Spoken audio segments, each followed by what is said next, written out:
Thrissur railway സ്റ്റേഷന് സമീപം ട്രാക്കിൽ റെയിലിന്റെ കഷ്ണം കണ്ടെത്തിയ സംഭവത്തിൽ പ്രതി പിടിയിലായി. തമിഴ്നാട് തിരുവണ്ണാമലൈ സ്വദേശി ഹരിയാണ് റെയിൽവേ പോലീസിന്റെ പിടിയിലായത്.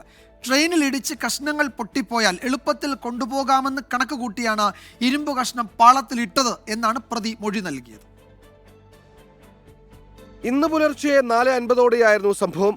തൃശൂർ റെയിൽവേ സ്റ്റേഷന് സമീപം ഒന്നാമത്തെ പ്ലാറ്റ്ഫോം അവസാനിക്കുന്നിടത്ത് നിന്ന് 100 മീറ്റർ മാറിയാണ് റെയിലിന്റെ കഷ്ണം ട്രാക്കിൽ കിടന്നിരുന്നത്. തിരുവനന്തപുരം ഭാഗത്തേക്ക് പോയ ഗുഡ്സ് ട്രെയിൻ റെയിലിന്റെ കഷ്ണം തട്ടിത്തെറിപ്പിക്കുകയായിരുന്നു. റെയിലിന്റെ കഷ്ണം ഒരു ട്രാക്കിൽ മാത്രം ചാരിവെച്ചതിനാലാണ് വൻ ദുരന്തം ഒഴിവായത്.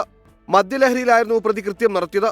റെയിൽ കഷ്ണം ട്രാക്കിൽ കൊണ്ടിട്ടത് ട്രെയിൻ കയറിപ്പോകുമ്പോൾ 2 കഷ്ണമായാൽ എളുപ്പത്തിൽ കൊണ്ടുപോകാമെന്ന കണക്കുകൂട്ടിലായിരുന്നുവെന്നാണ് പ്രതി പോലീസിനോട് പറഞ്ഞത്. പ്രതി ഹരി കുറച്ചു ദിവസങ്ങളായി റെയിൽവേ സ്റ്റേഷൻ പരിസരത്ത് കറങ്ങി നടന്നിരുന്നത് RPFന്റെ ശ്രദ്ധയിൽപ്പെട്ടിരുന്നു. ഇതോടെ RPF ഹരിയുടെ ഫോട്ടോയും എടുത്ത് സൂക്ഷിച്ചിരുന്നു. ഇതാണ് സംഭവം നടന്ന മണിക്കൂറുകൾക്കുള്ളിൽ പ്രതിയിലേക്കെത്താൻ പോലീസിനെ സഹായിച്ചത്. പ്രതിയെ സംഭവസ്ഥലത്തെത്തിച്ച് തെളിവെടുപ്പ് നടത്തി. 24 തൃശൂർ.